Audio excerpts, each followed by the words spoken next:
You're listening to a Loot Dummies podcast, lootdummies.com.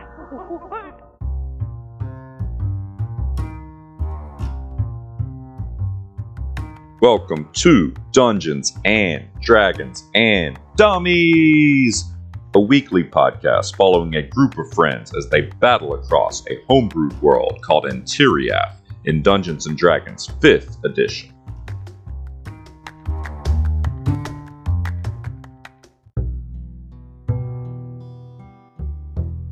Welcome back to the world of Antiriath as we continue our Unstable Evolution campaign.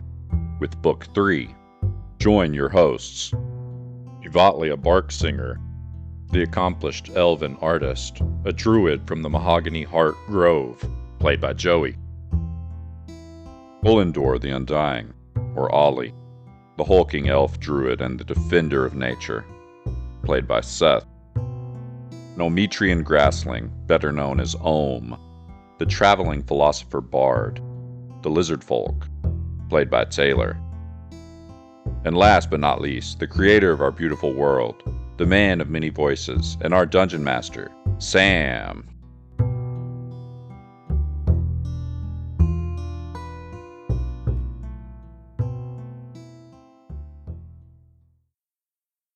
Oh, I just found our characters. Look at us doing a little war mapping. Don't get ahead of yourself, though. All right, calm my tits over here. Take your titties, put a little ice on them. What? Oh, Cool your titties off. calm. Like you're trying to stiffen up your titties. You want to get them hard and cold. Diamond cutters. Like a witch's bra. If you go outside at my house right now, they will be frozen. They'll be so Colder than a firm. witch's tit in a steel bra. That's right. Steel. Not What's it brass. supposed to be? Steel. She's ready for battle. Wait, what's it Man. supposed to be? Brass. I don't know why. I think it's just because brass is funnier. Is it? I guess. Brass rhymes with It's ass. just hitting the brass bra. It's the alliteration. Brass bra. Brass bra. Yeah. Yeah, that's what it is. Colder than a witch's tit in a brass bra. Yeah, because witch's tit is kind of has a rhythm to it, and then brass bra. That's what it is. Yep. Good. Funny joke. I'm glad we broke it down. Funny. We need to recap. So Okay, it's time yeah, let's do the recap. It's time for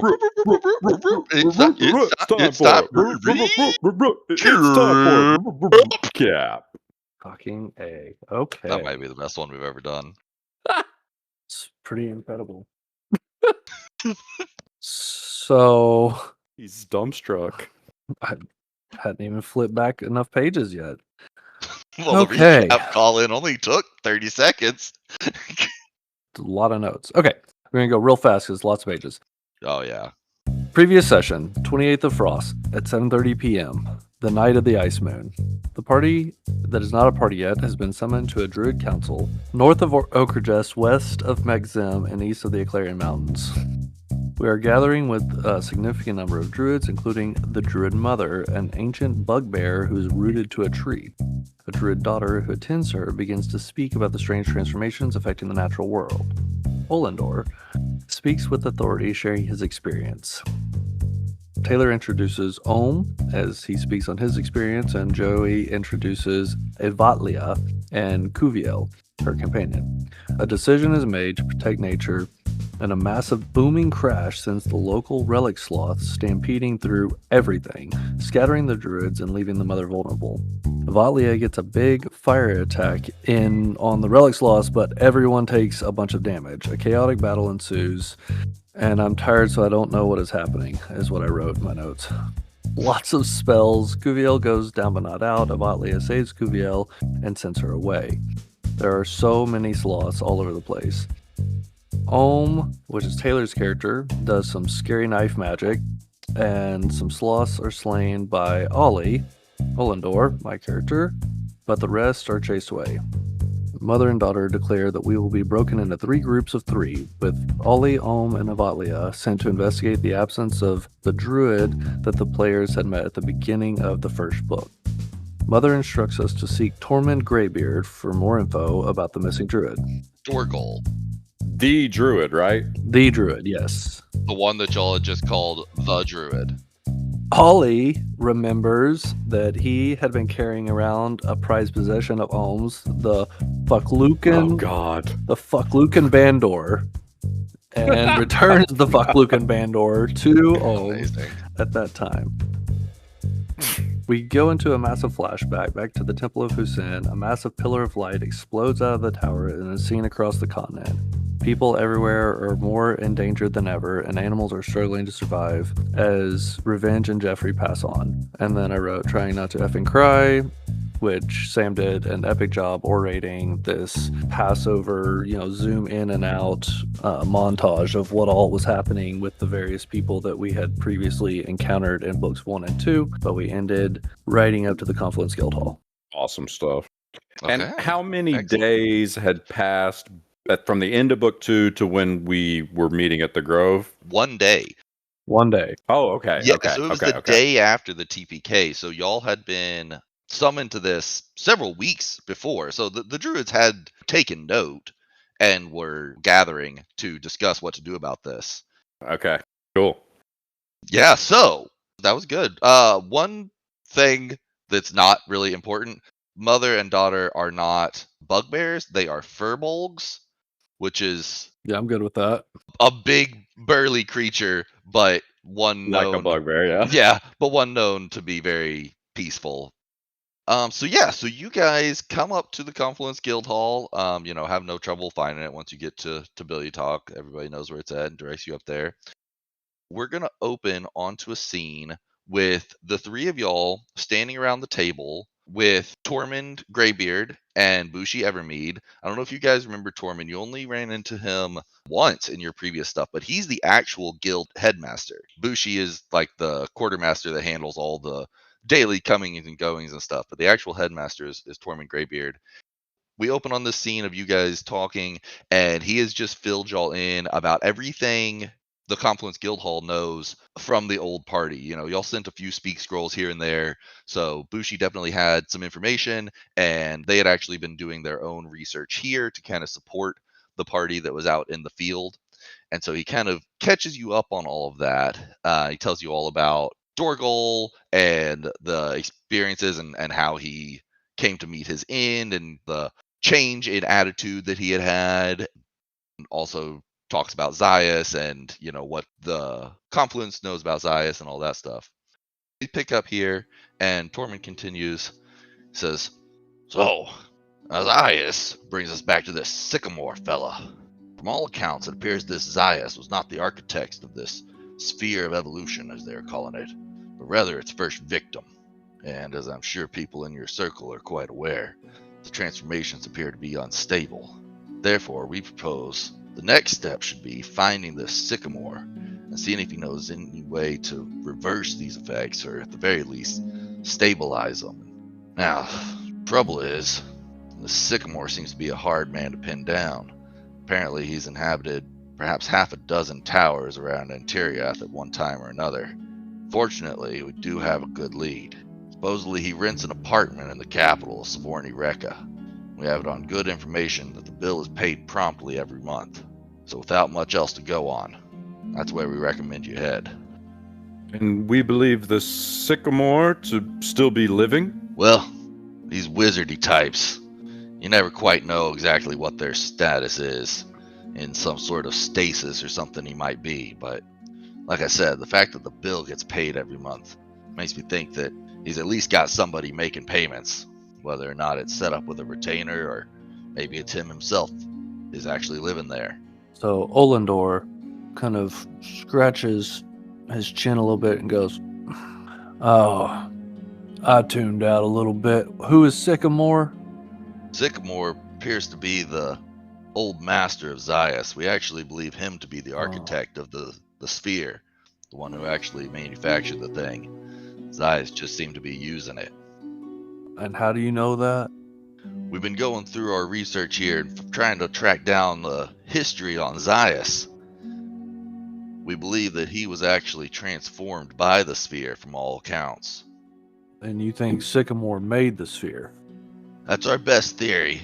He was the original proprietor of the Old Moon's Tower, and he also seems to be tied to the Sun Tower up in the Clarion Mountains. With those two ties, it seems a logical path that Zaius was visiting Sycamore's various towers. And where's he making payments to? Apparently, he rents a room in the Archbishop's Tower in Savorni Reka. It's the capital of the whole Rekan Alliance, so it's down on the coast. Okay. I guess that settles it. Let's go. Well, one moment, if you don't mind. When you say transformed, in what manner do you mean? Well, we think that he might be just like all the other animals. Started out as just a regular old monkey. Transformations unlock some sort of either latent potential in him or something else. We're still not exactly sure how the sphere works. All right. That's good to know. How long ago do you reckon he got sphered? Hard to say. It appears Sycamore had abandoned the Old Moon's Tower years ago, maybe a decade or more. Let's see. And what's the name of this place the Archbishop's Tower's in again? Savorni Reka, Ollie. Divine's Ascent is the name of the Archbishop Tower itself, but Savorni Reka is the capital. Divine's Ascent. Sounds like a lovely place. I've heard it is. Marble stairways, the whole shebit. It's a pricey place, honestly. But again, you know those wizards. They've always got their means. That they do. Evatlia, have you been to Savorni Reka? I've never been there directly. I made my way that direction once with my traveling companion Cuvio. We were tracking down potentially a stolen piece of art of mine. Fortunately, the thief met his end on the road, and I was able to recover it. Oh, I think I dragged some orcs through some mud north of there in the southern tip of Mekzim one time. sounds like you folks have been around. Before you go, though, you should understand, if you do run into this Zaius fellow tracking down Sycamore or Sycamore himself, this is no trifling matter. We sent good men after him, and this is what we got back. He turns to Bushi, and Bushi kind of clears his throat and straightens up for the first time. He steps over to you, hands you a little piece of paper. I'm going to drop it in the Discord. To whom it may concern, I regret to inform you that your misguided attempts at stopping me have resulted in great casualties, both of my noble creatures of the wild and of your brash and murderous men. Regretfully, the cleric is deceased. He should never have been involved in this misguided attempt to stop the return of the natural order. Likewise, all of the other assassins you sent to kill me are henceforth retired from action. But as fate would have it, I must thank you, for they were the key to completing my mission. All comes from dust, and to all it will return. Signed, Zaius. Sounds like an unpleasant fellow. That clears his throat. He says, we're going to be having a wake this evening. Y'all are welcome to stay. This cleric, is that the Allyrlock you told us of? Aye. We've been in communication with the Tokjako. Apparently they've been to the temple since the big blast went up a few stints back, and there doesn't seem to be anything left, so we decided we're not going to wait on a body. I'm going to go ahead and host the wake this evening. Well, who are these assassins? Do you hire assassins, sir? I don't know how I feel about that. I'm not an assassin. He kind of takes the paper back. Nothing of the sort. These were good men trying to stop whatever madness is occurring. They were trying to help. Well, that's what we're doing. Right on? Something like that. Come on, Ollie. Sounds like there's a funeral. Oh, funerals are important. Do I have to go? You probably should. Very well. Ollie stands up to his full height and just goes, "We shall honor the dead." Bushi says, "Oh, not a funeral. A wake." And then we're going to do like a little skip forward to a couple hours from now, and you just hear, clank, to their lock, chug, clank, to Pomerel, glug, glug, glug. Clank! Tatalik! Glug glug glug! Clank! Tabari knock! Clank clank clank! People are telling stories and playing music. It's basically a party, and everybody's just having a good old time. Awesome. Yeah, so you guys are welcome to partake. You get to hear some stories about some of the party members and stuff. You know, there's some respectful moments, but it's also a good time. So, Ollie is getting pretty drunk now, and he sidles up next to Bushi, and he puts his arm around him and goes, I really hate to hear my old pal, the Clarion Shadow's been killed by a monkey. What's that now? You know Shadow? Oh yeah, we ran some frost giants out that were trying to enslave a whole bunch of animals one time. Well, I'll be damned. Well, as far as I know, he's still up there giving the Frost Giants hell. Yeah, he stayed back and sent his ward, apparently, this Pomerel fella. Some sort of noble thing. There's a lot more to it than I don't know, but... Well, by the great mother, better news has not reached my ears in a decade or more. There's always hope, wherever there's a little bit of light left. Let's drink. To the confluence, where two paths meet. He clanks your cup. To the mother, where life originates. I hear. You get a couple of people around the place. Cheers into that as well. Ohm is kind of looking off into the distance in the wake, just kind of standing there and just senses of Atlia near him. And yeah, I think we'd mentioned we knew each other at least for a short time when I passed through the grove. And I say, nothing lasts, but nothing is lost. You know, that's true. What do you think about this whole adventure we're headed out on? Well, if I'm being frank, it needs to end. I mean, we'll see what happens. Fortunately, there's the three of us. And who can stop the druids? So Olindor's still got a big great paw around Bushi. He's like, oh, I don't know what they're thinking, knocking me out of my wilderness journey. But I spent 50 long years defending nature from torment, and I'll be damned if I'm gonna let them come in and upset the natural order of things now. And he's just kind of rocking with his big 6'5", 250 plus pound frame, holding on to Bushi, just jostling Bushi around. Is he speaking quite loudly, I presume? Oh, yes. He's sloshing his beer around. Yeah, he's a big, loud man. I'll just lean over to Ohm and say, he thinks quite a lot of himself, doesn't he? But he means well, Ohm says. You know, Avatlia, when I received the distress call, I have spent so many years looking inward, I lost sight of another important part of life, and that's serving others and looking outward and seeing what I can do. And I'm getting old, so this may be my last good chance. And there's something to that, because I myself have put a significant portion of my life into my work, and it's been nice, but also on the same path as you, it'd be nice to do something for others for once.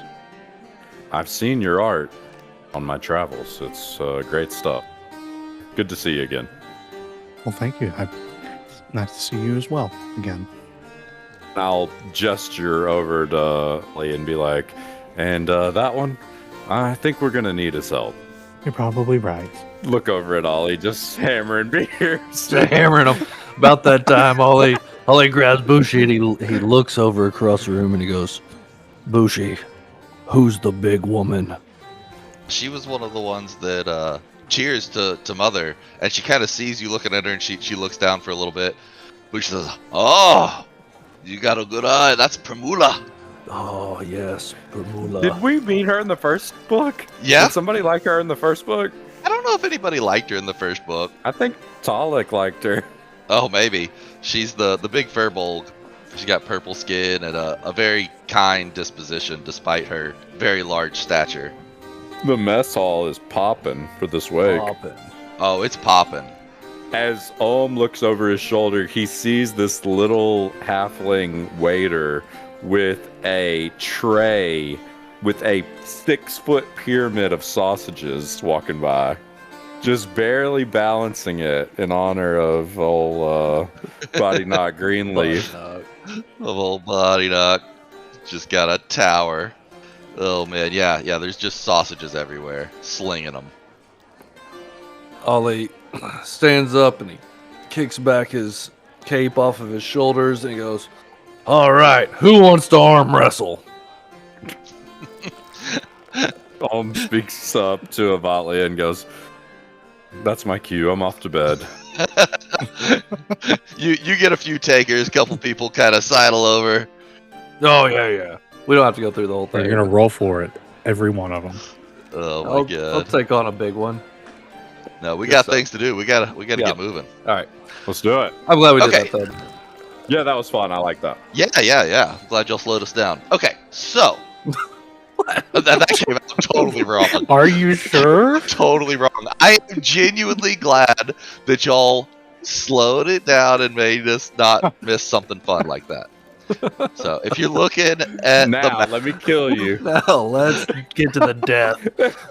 no. So if you're looking at the map, y'all are up here in Bilyatok. From Fev all the way down to Savorni Reka is a very prominent like highway road. It's very well traveled. So y'all have to go from Bilyatok all the way down to the southern tip of the center of the continent at Savorni Reka. I just counted it up. It's 26 hexes, so it's gonna be a 13-day trip. Your first stop will be Primern, which is where you guys have been to a couple of times to get wayfinders. So that's just 1 day away. The next morning when they get up to prepare for the journey, they find Ollie just laying out in the yard, sleeping in the grass. I'll go up to Ollie and just see, does he have like plants growing up around him or anything weird? Yeah. I mean, he's just like become one with the A grass pillow? Oh yeah. Yeah. I'll just give him a little nudge, wake him up. His hair's like grown really long to keep him warm. He's got like a little coat. Right. Oh, Well, today's the day. let's do it. We're gonna kill something or rescue somebody or let's go. Something like that. Oh, okay.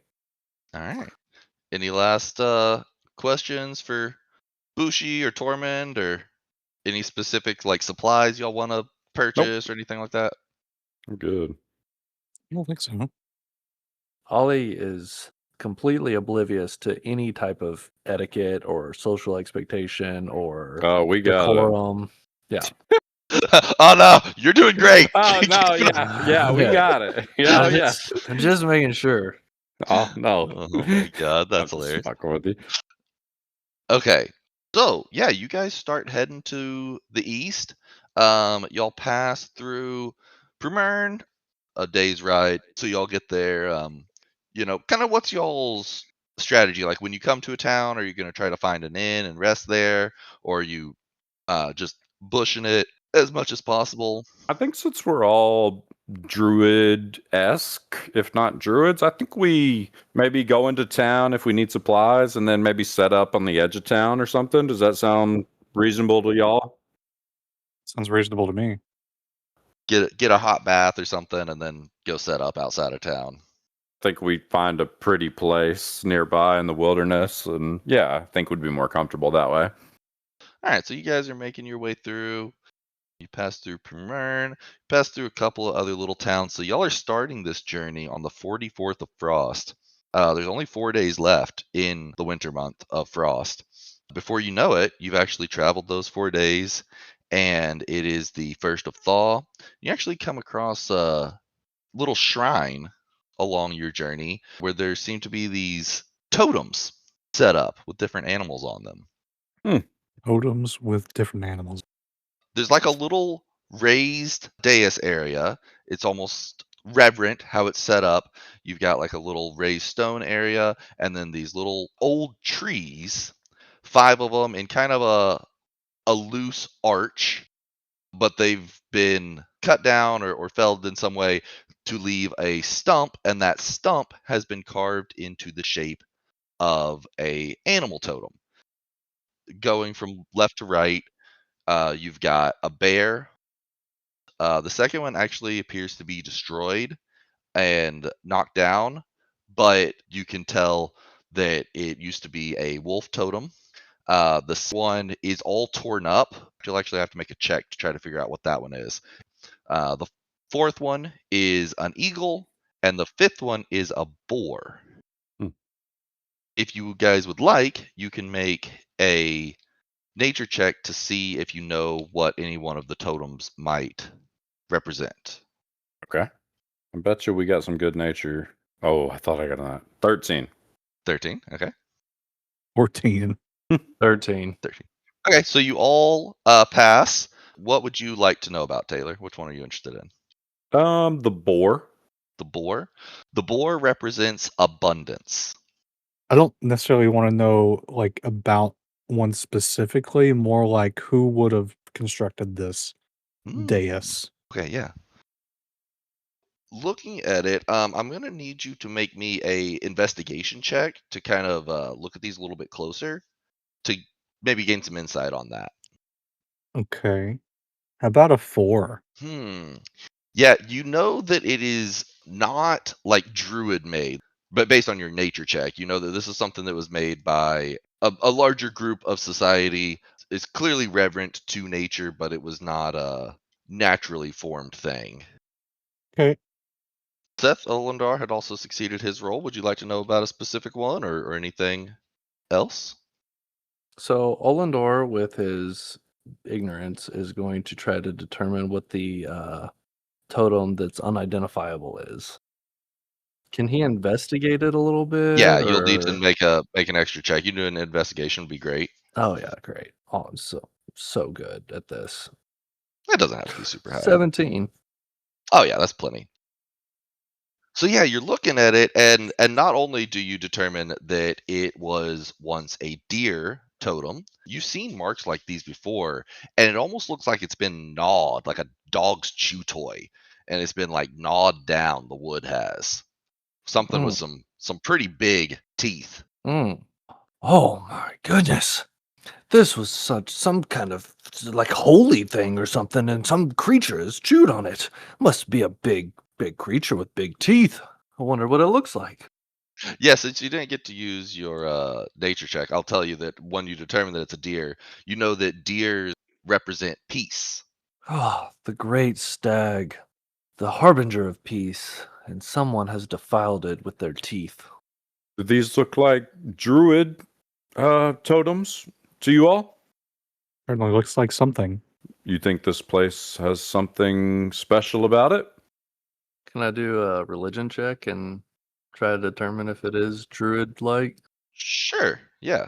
Just trying to find something Religion? with more than +0. No, religion would be plenty 21. here. So while you're studying this totem, you also notice that on all these there's golden inlays in these. Hmm. And as you're looking at this chewed up one, you're able to determine that it appears to be like real gold that's used to inlay this. And with your religion check and looking at this a little bit more, you actually get the feeling that this was either made in honor of or in conjunction with, and this might be a bit of a stretch, but your guess is that it has something to do with a golden dragon. I believe that this has something to do with a golden dragon. So you actually are aware of a golden dragon that once lived and roamed the whole coast side here named Karagon, Karragon. He was beloved by the people of this land. He was considered a kind, benevolent golden dragon. Ollie starts to get flustered. He's like, "You mean this great golden dragon had this cherished shrine and something has defiled it? It's maybe just been defiled by time itself. These are teeth marks." Parts of nature. Hmm. Let's just keep moving. Very well.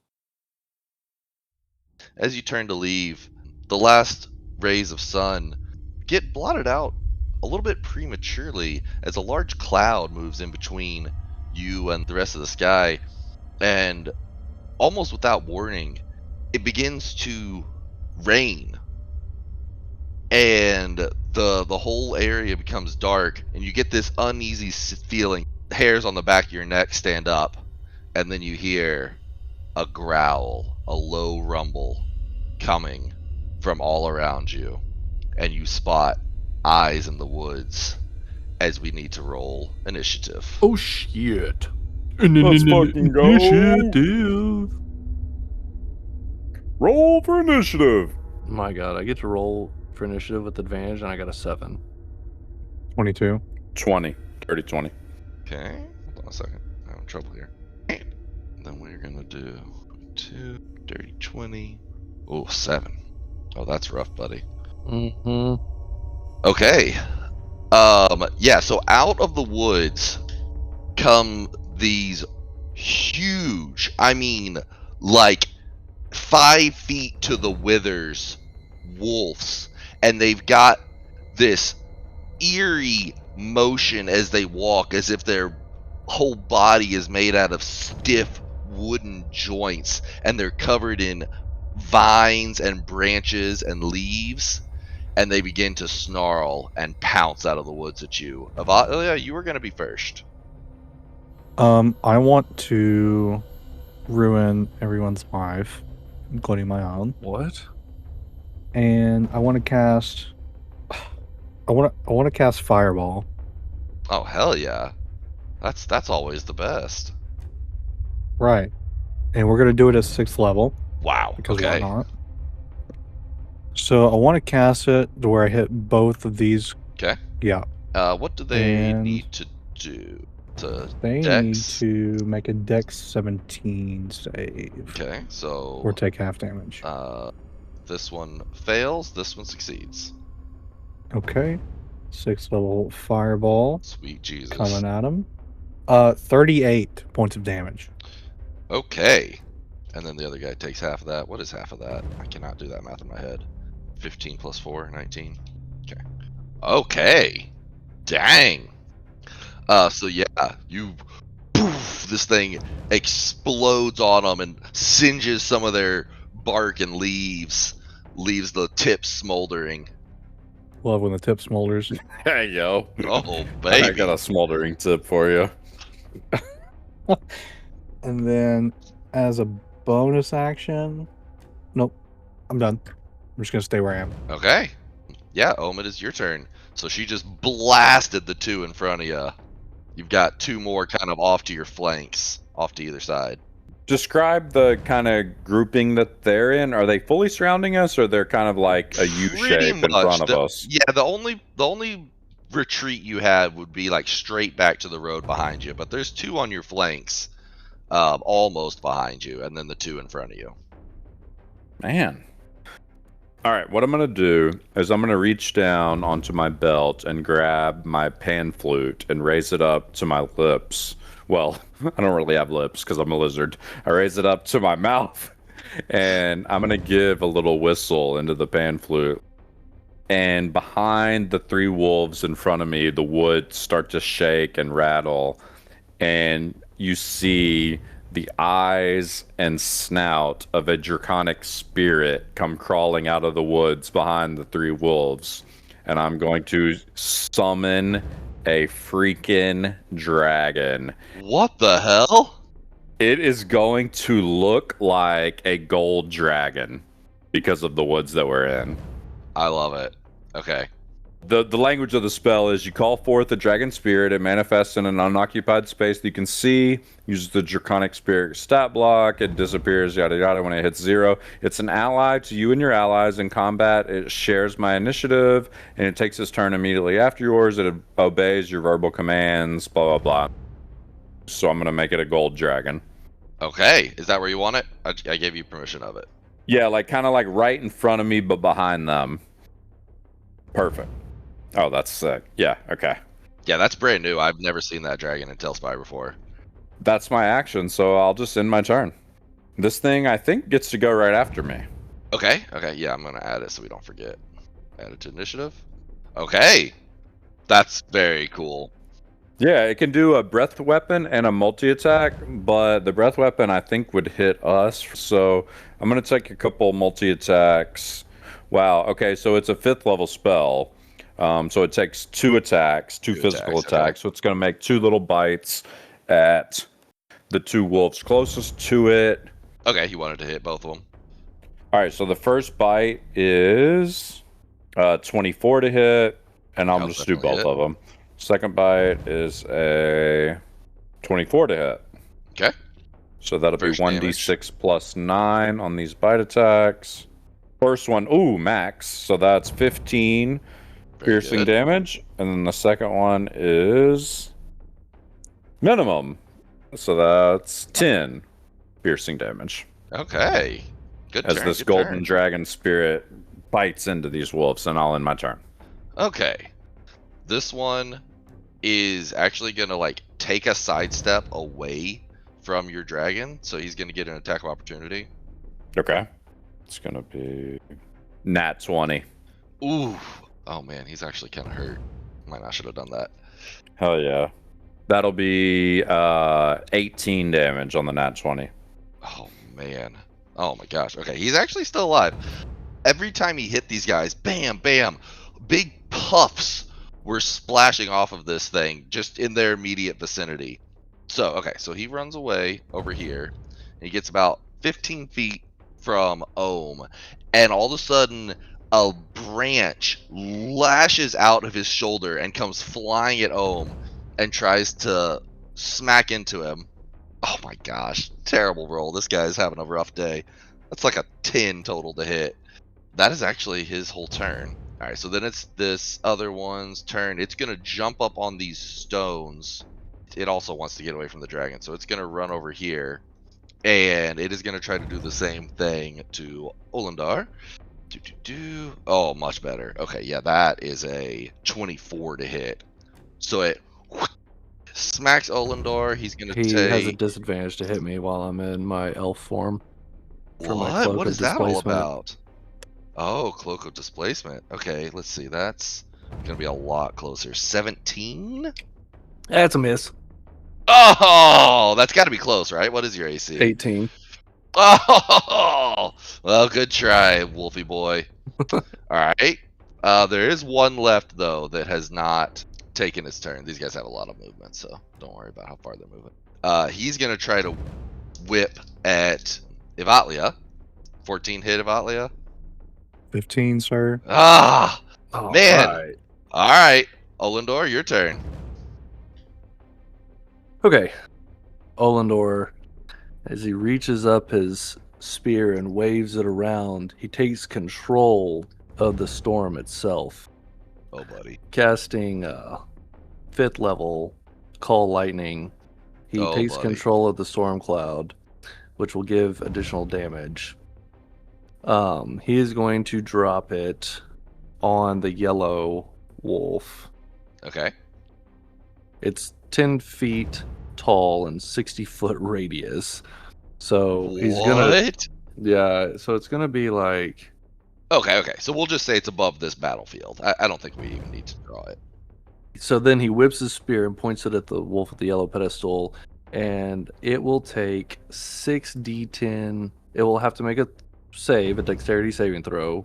Okay. So it'll be Ooh, it did 6d10 damage. Okay.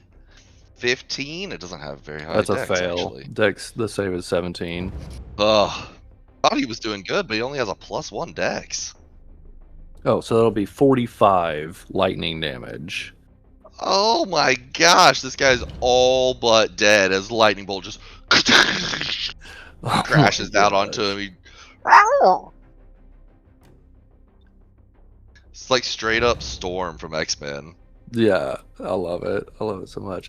As a bonus action, Olenor will spin in a circle and phase in and out of reality as an air elemental fills the space that he once occupied. And then he will just immediately and swiftly swoop into that wolf's space and just My lord. engulf that wolf as an air With your elemental. with my girth. Okay. And that'll be the end of my turn. I assume That's that you it. start flying when you That's it. do that. Are air elementals large? Yes.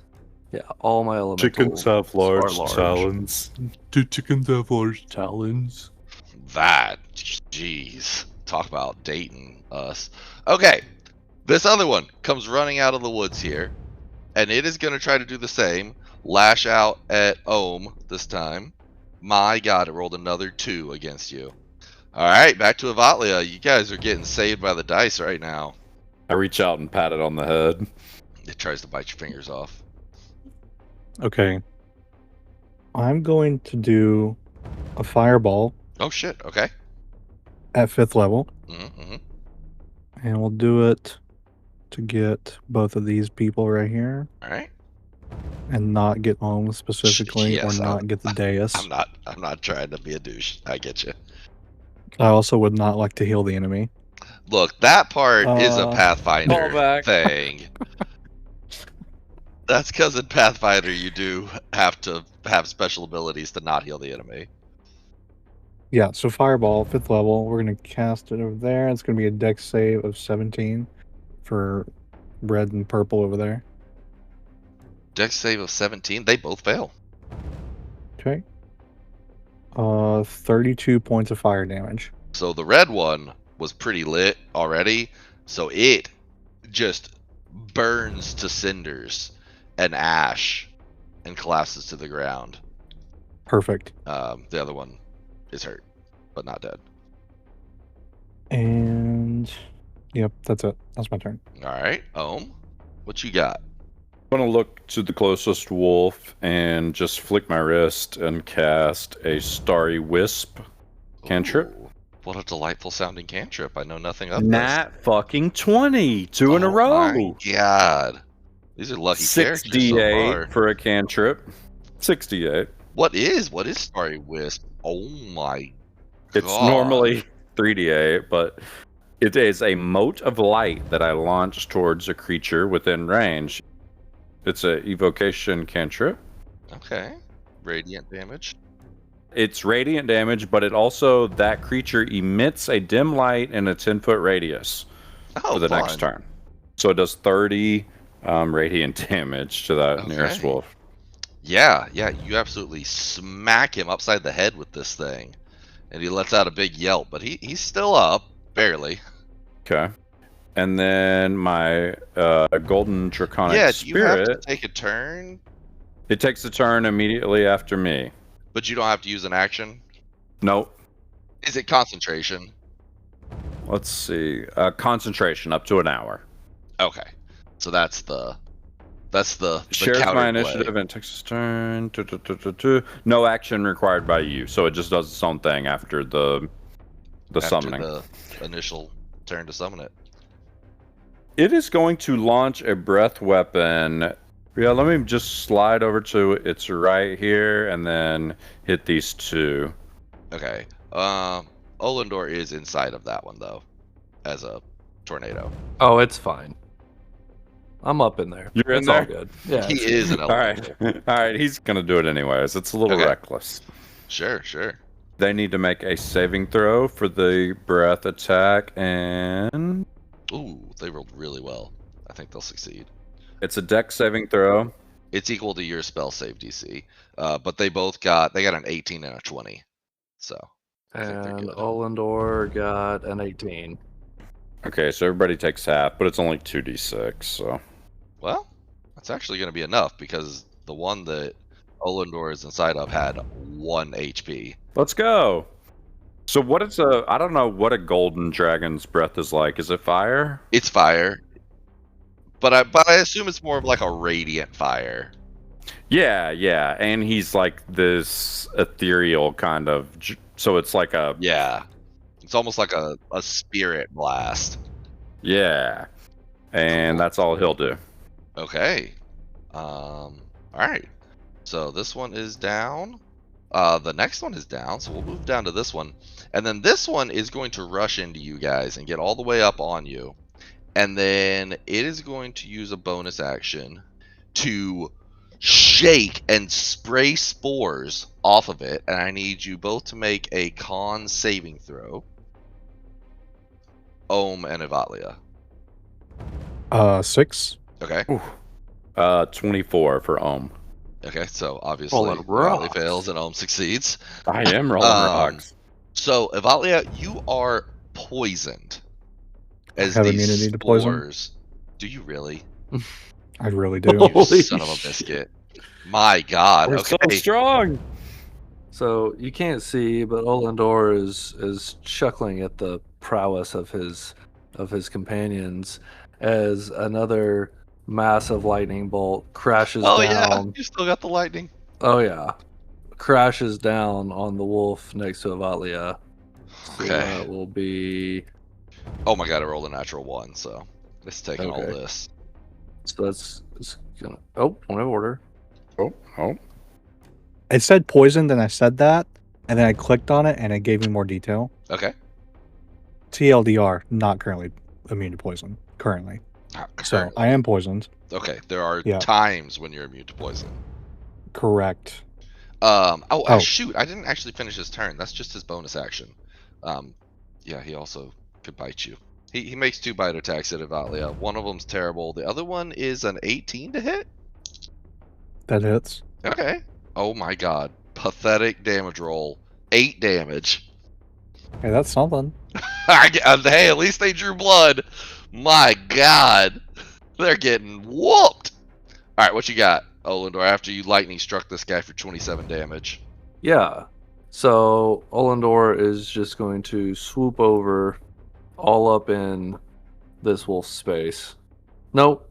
He's going to go all the way over to this other wolf's space. Okay. Mm-hmm. And I think that's the end of his turn. I have some confusion with the elementals, but I'll figure it out.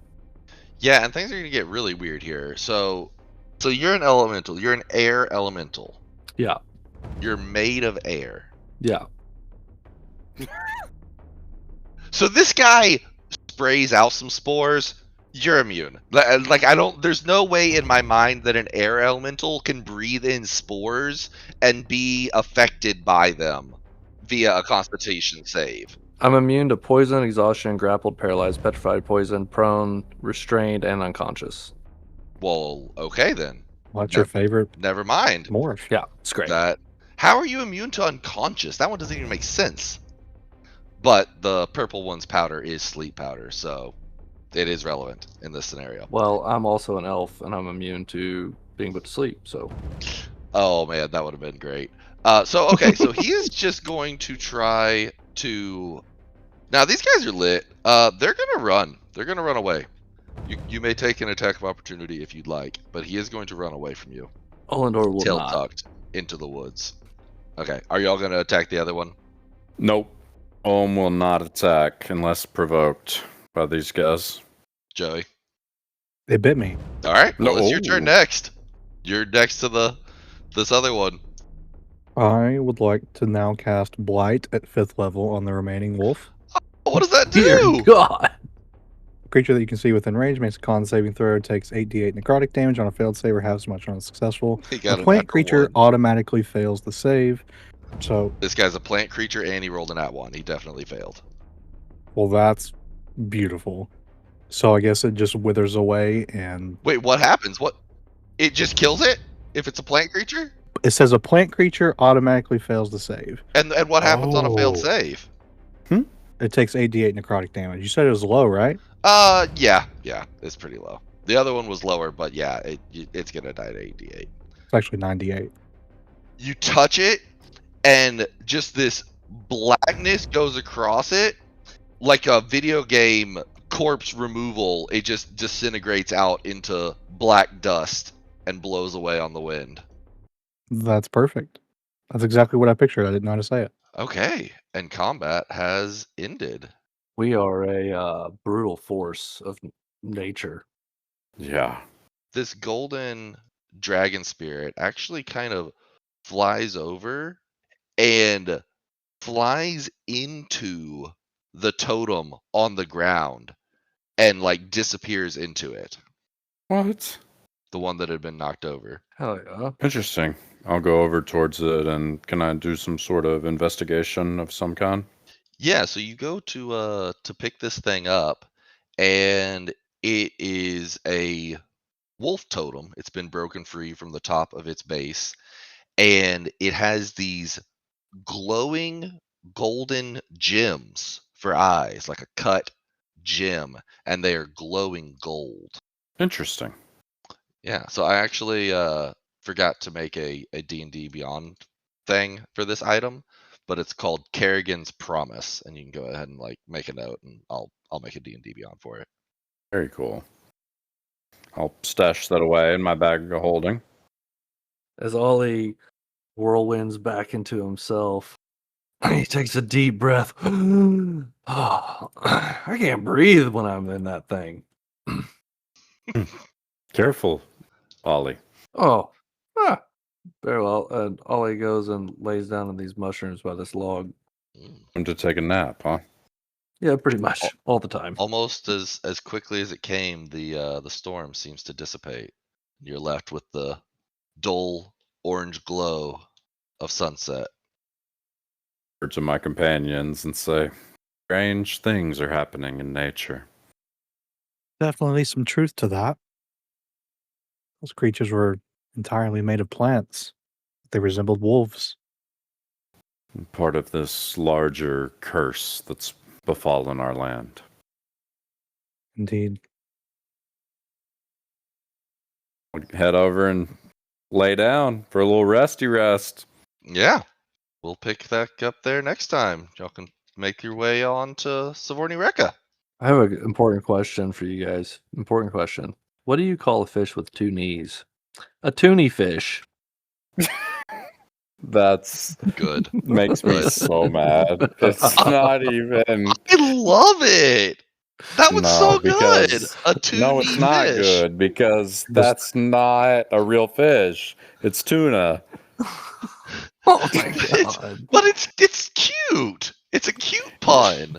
Mhm. I had a great time with it. And Joey's rim shot is always on point. Beautiful rim job, Joey. Beautiful, swear beautiful, to beautiful God. job rimming it out. You Okay. people, Good you people mock me, and I night. legit Good still don't know which one it night. is. Good night. Find out what happens to our party on the next episode. Thank you for listening, and check out lootdummies.com for more info and updates. And tell a friend about the show. Goodbye.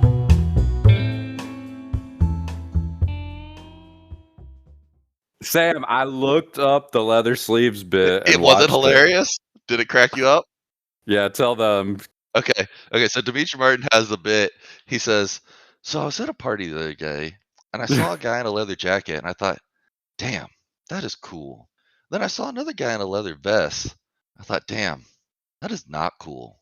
So consequently, I've determined is what's cool is leather sleeves." My god. Of course that's the determination. I love the like programmer logic of it. It's like, That's a oh, geometry proof right there. Leather sleeves. right. Yeah, therefore, leather sleeves are cool.